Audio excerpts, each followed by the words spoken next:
Broadcasting live from WOUB TV in Athens, this is Newswatch. The Ohio University Board of Trustees takes the next step in relocating its medical school to Athens West Union Street. Good evening, I'm Mackenzie Pyatt. Thanks for joining us. Trustees approved nearly $9 million for design of a new instruction and academic building for the Heritage College. The money is part of a $65 million budget the trustees approved for the first phase of the project. The current timetable calls for design work to continue until midway through the fiscal year of 2018, with construction to be completed toward the end of the fiscal year in 2020. The medical school's new building will be located on land off West Union and Factory Streets and adjacent to what is now the Human Resources Training Center. Part of the project also includes the goal to create a Union Street green near the new medical building. The LGBTQ+ Center is one step closer to becoming reality. The center is planning to open in Athens and will serve the 19 counties that make up Southeast Ohio. This week, board members filed to receive 501c3 status to receive money. After that, Delphine Bautista, director of Ohio University's LGBTQ Center, says they'll move to the next phase. Money is the thing, and so in order to be able to create something, we need money. And so having the 501c3 status basically will allow us to apply for grants, allow us to seek donations from things like furniture to $1 to $10,000. Board members are hoping to have the center open early next year. The first student protester from the Baker Center sit-in to go on trial is waiting for a judge to decide his fate. The Athens Messenger reports Michael Mayberry went on trial Monday on criminal trespassing charges. 15 of the 70 students who were arrested last month have already pleaded to a lesser charge. The rest are awaiting the decision on the first trial, which should come before Monday. Athens County has upgraded their technology in the courtrooms. The changes include 75-inch flat screens hanging on the walls and headphones for jurors to hear audio evidence. The new system is put into place in both the Common Pleas Court and the Athens County Courthouse, replaces the old screen and projector setup. The Common Pleas judges George McCarthy and Patrick Lang and Athens County prosecutor Keller Blackburn paid $23,000 for the upgrades.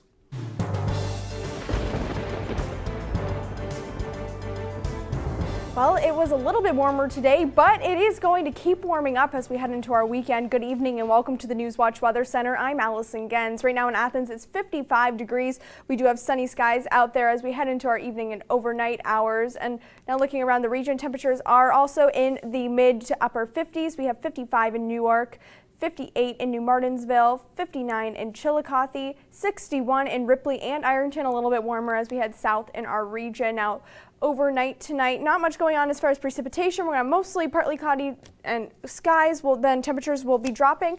Not so much. We won't be feeling as chilly overnight. Again, we'll have 45 degrees at midnight. Then by 3 a.m., 46 degrees and then 47 by 6 a.m. And then tomorrow morning, while those temperatures are going to keep going up, and I'll show you how much warmer we're going to get, and it might not even be feeling spring, a little bit warmer than that. And I'll tell you about that in my extended forecast a little later in the show. Nice to see it's warming up a little bit. Thanks, Allison.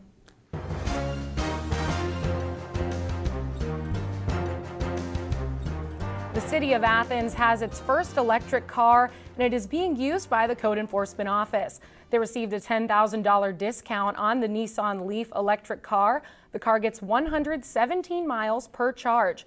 The city has a Green Fleet Committee and has been able to reduce the carbon footprint by using cars that are more fuel efficient. The city now owns a few hybrid vehicles and one electric car. Nearly $8 billion transportation budget cleared the Ohio Senate. The budget sends additional funds to local governments for roads and bridges and makes it easier for them to share road maintenance and repair responsibilities. It also lowers fees on commercial truck fleets. The bill will return to the Ohio House for approval of the changes made by the Senate. An Ohio bill would make it illegal to smoke in a car with a child under the age of 6. The proposed law prohibits the use of any lighted smoking device for burning tobacco or marijuana. Anyone caught under the proposed law would be fined $500 for the first violation and an additional $250 for each additional violation. New U.S. Census Bureau estimates show Ohio's most populous county is no longer the one that includes Cleveland, but the one that includes Columbus. The estimates have Cuyahoga County losing over 5,000 people last year, while Franklin County gained over 14,000 residents. This leaves each county with populations of over 1.2 million, but Franklin County is ahead by 15,000. The main factor in Cleveland's population loss is people moving elsewhere. The fight for a final vote on the Affordable Health Care Act continues. We have the latest. Plus, an update on the drama surrounding the White House regarding FBI intel gathering. It's all coming up on Newswatch.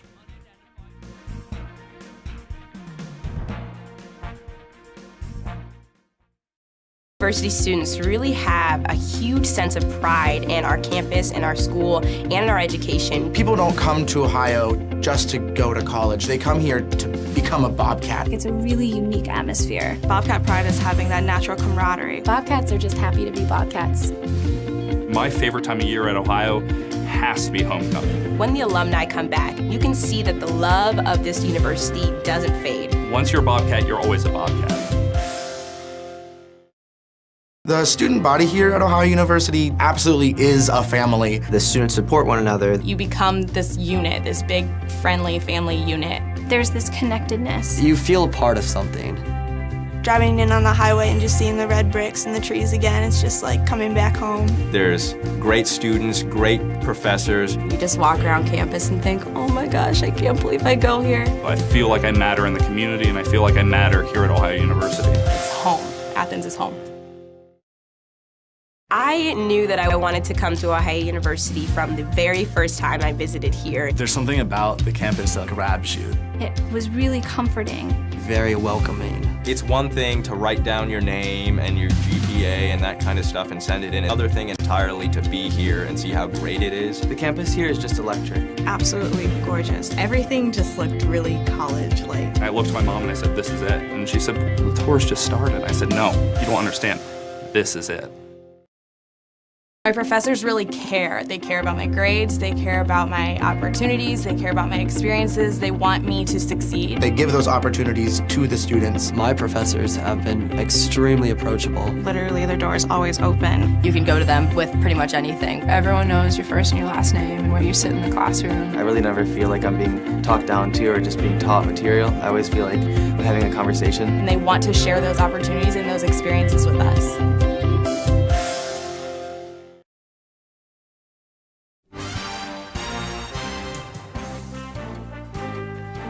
The Republican chair of the House Intelligence Committee apologized to the members of his committee today for not sharing newly uncovered intelligence with some of them yesterday.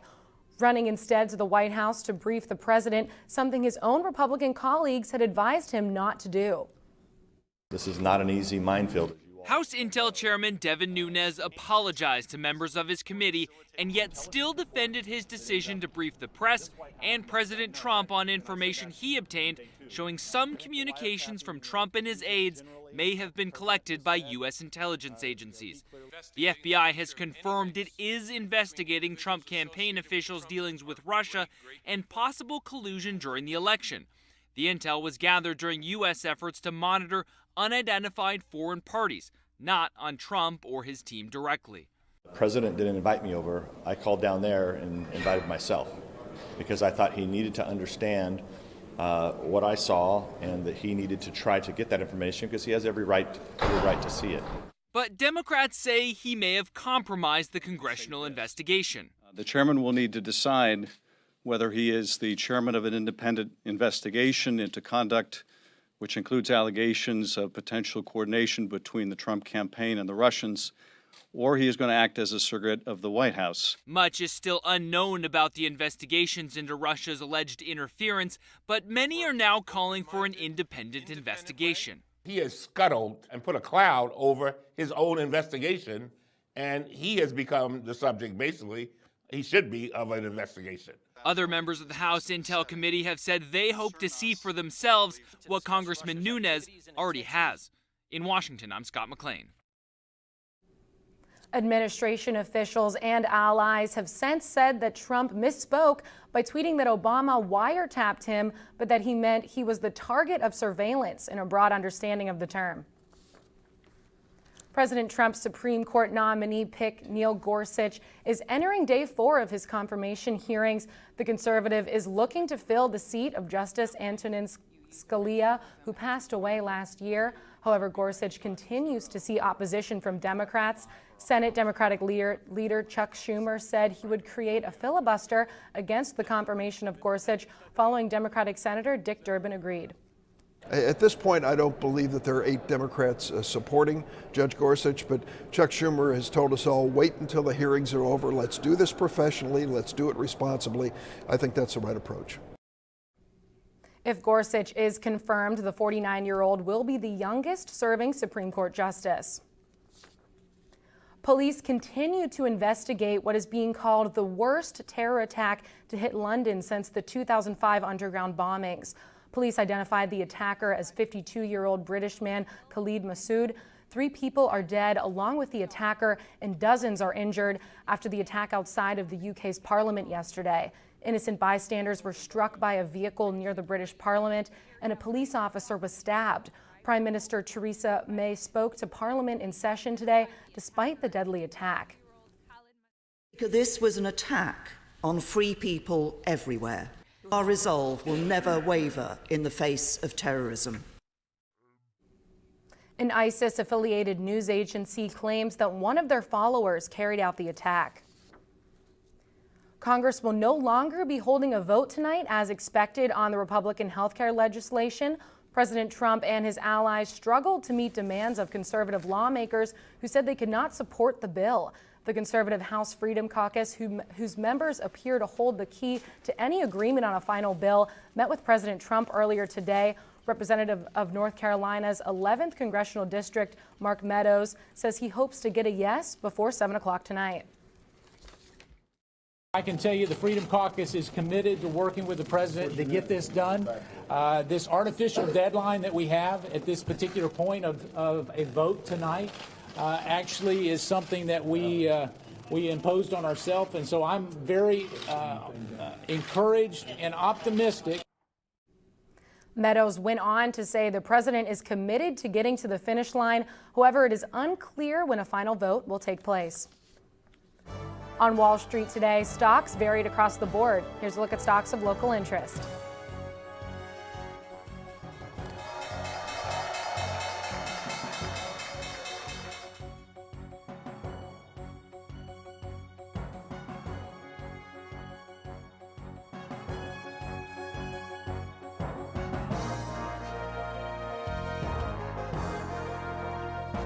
Since the weather is getting better, now's the time to plan for a vacation. But how to do it safely? That story's still ahead. Warmer temperatures are on their way, but coming with them is the chance of some rain showers. I'll tell you what you can expect to end your week next on Newswatch.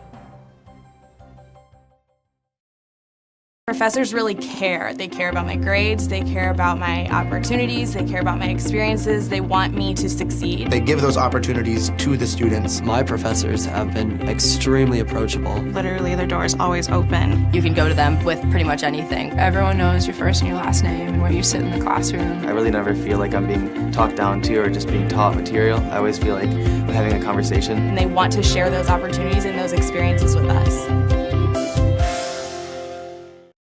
Ohio University students really have a huge sense of pride in our campus, in our school, and in our education. People don't come to Ohio just to go to college. They come here to become a Bobcat. It's a really unique atmosphere. Bobcat pride is having that natural camaraderie. Bobcats are just happy to be Bobcats. My favorite time of year at Ohio has to be homecoming. When the alumni come back, you can see that the love of this university doesn't fade. Once you're a Bobcat, you're always a Bobcat. I knew that I wanted to come to Ohio University from the very first time I visited here. There's something about the campus that grabs you. It was really comforting. Very welcoming. It's one thing to write down your name and your GPA GPA and that kind of stuff and send it in. It's another thing entirely to be here and see how great it is. The campus here is just electric. Absolutely gorgeous. Everything just looked really college-like. I looked at my mom and I said, this is it. And she said, the tour's just started. I said, no, you don't understand. This is it. The student body here at Ohio University absolutely is a family. The students support one another. You become this unit, this big, friendly family unit. There's this connectedness. You feel a part of something. Driving in on the highway and just seeing the red bricks and the trees again, it's just like coming back home. There's great students, great professors. You just walk around campus and think, oh my gosh, I can't believe I go here. I feel like I matter in the community, and I feel like I matter here at Ohio University. It's home. Athens is home.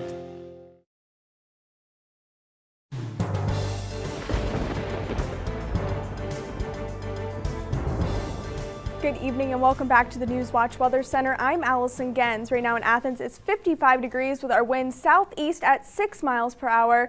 And we have sunny skies right before our sunset. Now, looking around our region, temperatures right now are in the mid 50s to upper 60s. We have 58 in New Martinsville, 59 in Marietta, 61 in Ripley, and 61 in Ironton. Now, looking at our almanac, we have 54 today was our high temperature. We're normally around 49 degrees this time of year, so we were a little bit warmer than normal, but not quite near our record from 2012. But if we're looking for our coming days, we are going to get close to those record high temperatures.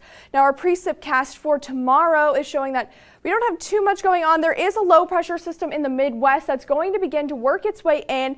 So there is a slight chance of some showers, maybe see some pop-up showers throughout the day tomorrow, but it is very slight, not too much to worry about. Maybe take your umbrella along with you just in case. But then tomorrow night, things clear up. That system begins to move out, but you can still see that system over the Midwest that is going to continue to work its way in as we head into our weekend, but not too much to worry about as far for our Friday. Now, our temperatures overnight tonight, 44 in Marietta, 43 in New Lexington, 43 for Athens, 42 in Ironton, with partly cloudy skies across the region for overnight tonight. Or hour by hour, just to break that down for you, 45 degrees with partly cloudy skies around midnight, 46 by 3 a.m. and then by 6 a.m. 47 degrees, and then those temperatures are going to keep going up as we head into our afternoon. So 8 a.m. 46, but by noon 58 degrees, and then by 4 p.m. 69, and we'll be hitting our high temperature right around our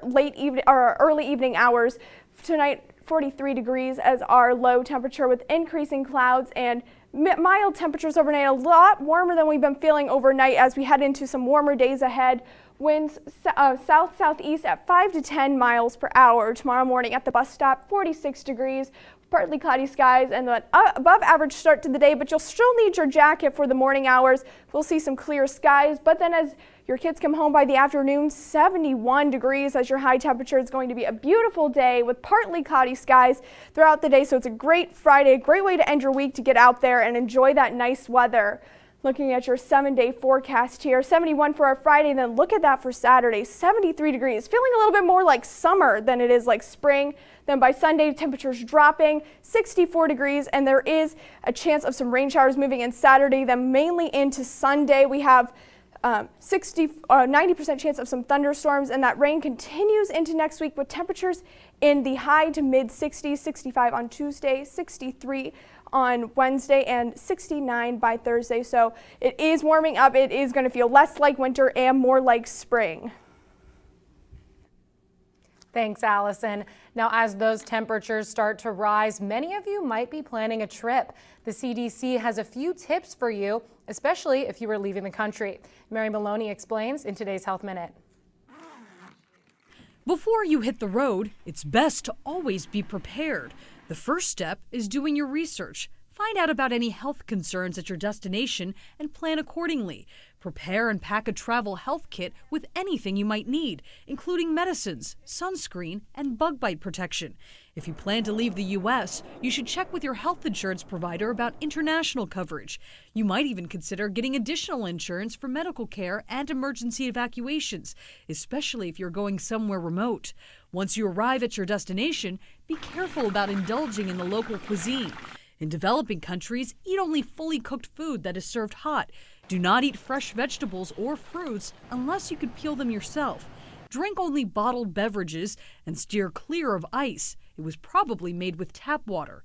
Once you get back home, if you're not feeling well, see a doctor and make sure to mention you have recently traveled. For today's Health Minute, I'm Mary Maloney. No one wants to think about getting sick or hurt during a trip, but sometimes these things happen. You may not be able to prevent illness, but you can plan ahead to be able to deal with them. We all know Ohio football's Terrell Basham is receiving national attention with the upcoming draft. But there was an unexpected and NFL A-lister in Athens yesterday to check him out. And both Ohio baseball and softball have weekend series to look forward to, along with upgrades coming to green and white athletics. All coming up next on Newswatch. And don't forget to stay tuned to WOUB. Here's a look at what's coming up tonight on your public television station.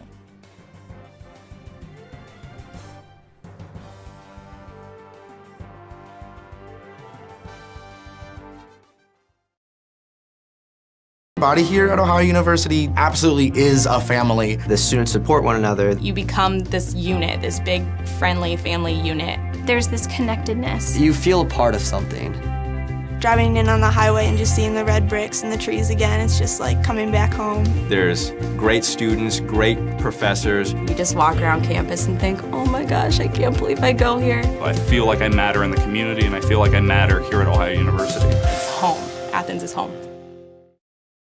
Ohio University students really have a huge sense of pride in our campus, in our school, and in our education. People don't come to Ohio just to go to college. They come here to become a Bobcat. It's a really unique atmosphere. Bobcat pride is having that natural camaraderie. Bobcats are just happy to be Bobcats.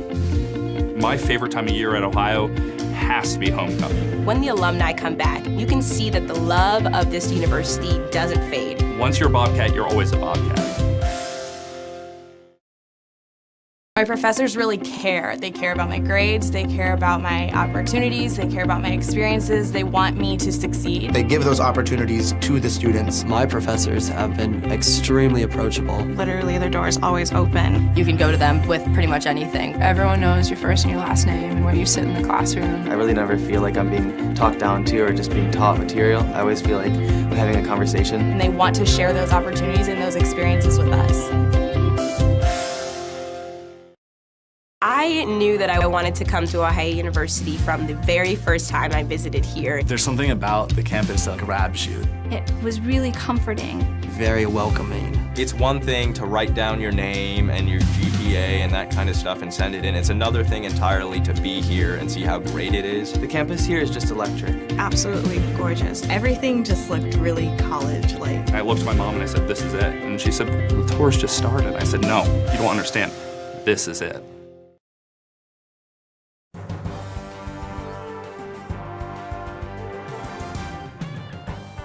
Welcome back. I'm Abby Carnevale. 35 days. 35 days, football fans, until your screen is covered in NFL draft content. Keep an eye out for a Bobcat in the mix, specifically 2016's MAC Defensive Player of the Year, Terrell Basham. He was seen in Walter Fieldhouse yesterday afternoon with the Patriots head coach, Bill Belichick. Yes, I'm talking about the 5-time Super Bowl winner as head coach and the other half to the Brady-Belichick dynamic duo in New England. I ran into Basham last night, and he confirmed that he was working out with Belichick earlier in the day in preparation for the draft. Now, Ohio University Athletics will improve its bottom line by $200,000 after signing a contract with Adidas Sportswear.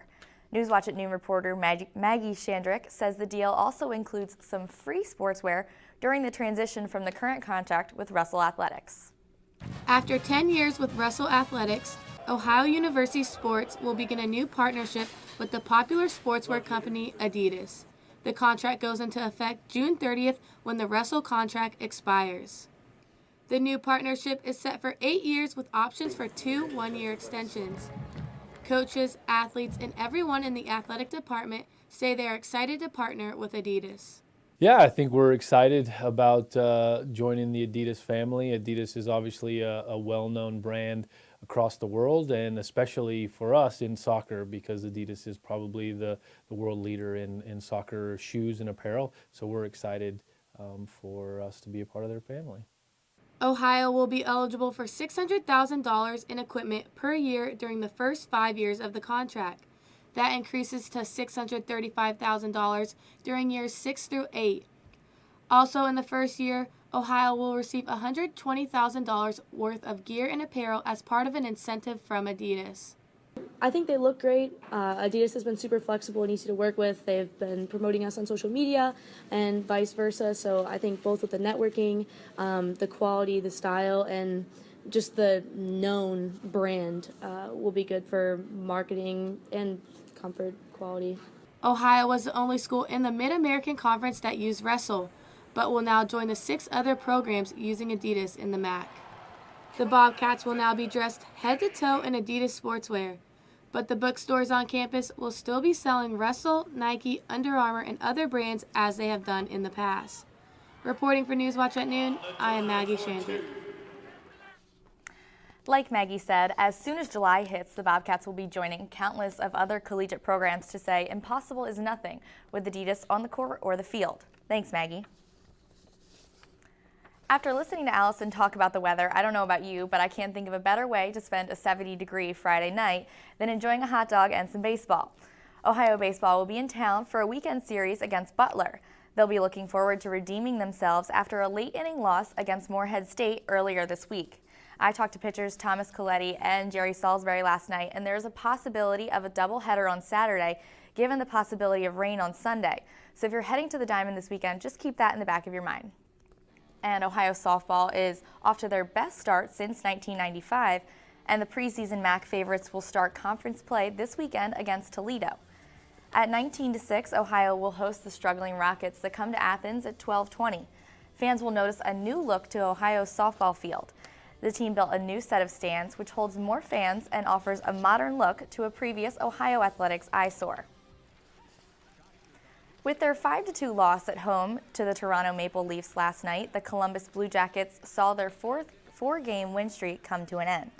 The Blue Jackets battled back from a 2-0 deficit in the second period, but gave up 3 unanswered goals to end the game.